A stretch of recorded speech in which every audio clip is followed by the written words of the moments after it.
جب گھر کے تمام افراد والدین، میاں بیوی، بچے، بہن بھائی ایک دسترخوان پر بیٹھ کر اللہ کے نام سے کھانے کا آغاز کرتے ہیں تو وہاں رحمتوں کا نزول ہوتا ہے۔ افسوس کی جدید دور میں یہ پیاری روایت دم توڑ رہی ہے۔ اب ہر کوئی اپنے کمرے یا اسٹڈی کے روم میں الگ بیٹھ کر کھانا کھانے کو ترجیح دیتا ہے، جبکہ والدین الگ بیٹھے ہوتے ہیں۔ ایسا طرز عمل برکت کو ختم کرنے کے مترادف ہے۔ جناب رسالت مآب صلی اللہ علیہ وآلہ وسلم نے فرمایا، اللہ کے نزدیک سب سے زیادہ محبوب کھانا وہ ہے جس پر کھانے والے ہاتھوں کی تعداد زیادہ ہو۔ صحابہ کرام نے ایک مرتبہ عرض کیا، یا رسول اللہ، ہم کھانا تو کھاتے ہیں مگر ہمارا پیٹ نہیں بھرتا، ہمیں سیری حاصل نہیں ہوتی۔ آپ صلی اللہ علیہ وآلہ وسلم نے پوچھا، شاید تم لوگ الگ الگ ہو کر کھانا کھاتے ہو؟ صحابہ نے جواب دیا، جی ہاں یا رسول اللہ۔ تو آپ صلی اللہ علیہ وآلہ وسلم نے ارشاد فرمایا، اپنے کھانے پر اکٹھے ہو جایا کرو اور اللہ کا نام بسم اللہ لیا کرو، تمہارے لیے اس میں برکت ڈال دی جائے گی۔ اللہ نے رزق کی تقسیم کے کوئی ظاہری اوقات تو مقرر نہیں کیے، لیکن اسلامی تعلیمات ہمیں بتاتی ہیں کہ کچھ خاص اوقات ایسے ہیں جن میں اکثر انسان حلال رزق کی تلاش میں نکلے تو اللہ نہ صرف اسے رزق دیتا ہے بلکہ اس میں ڈھیروں برکت بھی عطا کرتا ہے۔ ہماری قدیم تہذیب کا یہ خاص حصہ تھا کہ ہمارے بڑے صبح سویرے بیدار ہو جاتے تھے، فجر کی نماز کے بعد تلاوت کرتے اور رزق حلال کے لیے نکل پڑتے اور شام کو ہی گھر لوٹتے تھے۔ پھر عشاء کے بعد جلد سو جانا ان کا معمول تھا۔ یہ وہ مبارک وقت ہے جس میں انسان اللہ کا فضل سمیٹ سکتا ہے، مگر آج کے دور میں سب کچھ الٹ ہو چکا ہے۔ لوگ اب فجر کے وقت سونے جاتے ہیں اور ساری رات جاگتے ہیں۔ ہم دیکھ سکتے ہیں کہ آج ایک گھر میں کئی افراد کما رہے ہیں مگر پھر بھی برکت نہیں ہے، نہ سکون، جبکہ ہمارے بزرگوں کے دور میں صرف ایک فرد کماتا تھا اور پورا خاندان سکون سے پلتا تھا۔ اگر آج ہم برکت چاہتے ہیں تو صبح جلد اٹھنے اور رات کو جلدی سونے کی عادت ڈالنی ہوگی۔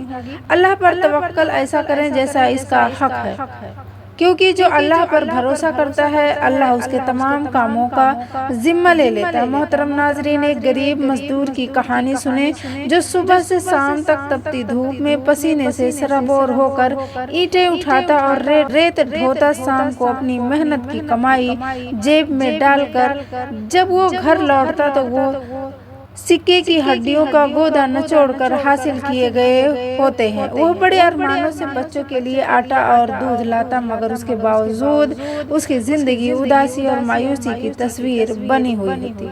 گھر کی دیواریں جیسے سکون کی دشمن بن گئی تھی۔ وہ ہر رات سجدے میں رو کر اللہ سے سوال کرتا، یا رب، میں حلال کماتا ہوں، نماز پڑھتا ہوں، پھر میرے گھر سے برکت کیوں روٹھ جاتی ہے؟ مگر جواب میں صرف حامی ملتی۔ آخر ایک دن اس کی ملاقات ایک پہنچے ہوئے بزرگ سے ہوئی۔ مزدور نے اپنی بپتا سناتے ہوئے کہا، بابا جی، میں حلال کھاتا ہوں مگر میرا گھر بے سکونی کی آگ میں جل رہا ہے۔ بزرگ مسکرائے اور نہایت شفقت سے بولے، بیٹا، آج کی مزدوری سے تم نے کچھ نہیں خریدنی بلکہ صرف 2 کلو مٹھائی لے کر میرے پاس آنا ہے۔ جب مزدور مٹھائی لایا تو بزرگ نے اس پر کچھ دم کیا اور کہا، اب جب شام کو گھر جاؤ تو اسے دہلیز پر رکھ کر کان لگا کر سننا کہ اندر سے کیا آوازیں آتی ہیں۔ تمہارے گھر میں رکھی 5 چیزیں جو تمہاری بربادی کا راز فاش کر دیں گی۔ مزدور نے ایسا ہی کیا تو اس پر انکشاف ہوا کہ وہ 5 چیزیں جو اس کے گھر کو برباد کر رہی تھی۔ پہلی چیز، جب گھر کی دیواروں پر شکر کے بجائے ہر وقت ناشکری تھی۔ کچھ گھروں میں داخل ہوتے ہی ایسا لگتا ہے جیسے ہوا نے بھی سانس روک لی ہو۔ دیواروں پر کسی قلم سے نہیں بلکہ انسانوں کے منفی رویوں سے ناشکری لکھی ہوتی ہے۔ جہاں ہر گفتگو میں میرا نصیب خراب ہے کی گونج ہو، وہاں رحمت کے فرشتے نہیں رکتے بلکہ وسوسے سے اور شیطان جگہ بنا لیتے ہیں۔ دوسری چیز، جب آنکھیں صرف صرف دوسروں کے عیب ڈھونڈنے کی عادی ہو جائیں، وہ آنکھ جو محبت کے لیے بنی ہے جب تنقید کا ہتھیار بن جائے اور صرف دوسروں کی خامیاں تلاش کرنے لگے تو گھر کا سکون ریت کی طرح پھسل جاتا ہے۔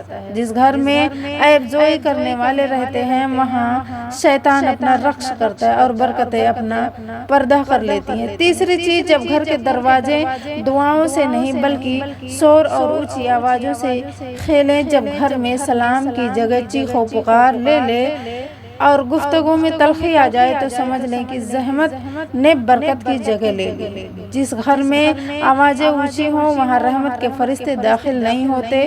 چوتھی چیز، گھر میں ٹوٹا ہوا آئینہ یا ٹوٹے ہوئے برتنوں کا استعمال کرنا۔ بہت سے لوگ نادانی میں گھر میں ٹوٹا ہوا آئینہ یا دراڑ والے برتن سجا کر رکھتے ہیں یا انہیں استعمال میں لاتے ہیں۔ معزز ناظرین، یاد رکھیے کہ ٹوٹا ہوا سامان نحوست اور بے برکتی کو کھینچ لاتا ہے اور یہ رزق میں تنگی کا بہت بڑا سبب بنتا ہے۔ ایسی چیزوں کو فوراً گھر سے نکال دینا چاہیے۔ پانچویں چیز، گھر کے کونوں میں کباڑ، پرانی جوتیاں اور کوڑا کرکٹ جمع رکھنا۔ جس گھر کے کونوں میں مکڑی کے جالے ہوں، فالتو کباڑ کا ڈھیر ہو اور گندگی رہتی ہو وہاں شیطان کا بسیرا ہوتا ہے اور ایسی جگہوں پر اللہ کی رحمت کے فرشتے کبھی قدم نہیں رکھتے۔ ناظرین، اللہ تبارک و تعالیٰ سے دعا ہے وہ ہمیں نیکی کی بات کو سننے، سمجھنے اور اس پر سچے دل سے عمل کرنے کی توفیق عطا فرمائے۔ میرا سنانا اور آپ کا یہ سب سننا اپنی بارگاہ میں قبول فرمائے اور ہم سب کا خاتمہ بالخیر ایمان پر فرمائے۔ آمین یا رب العالمین۔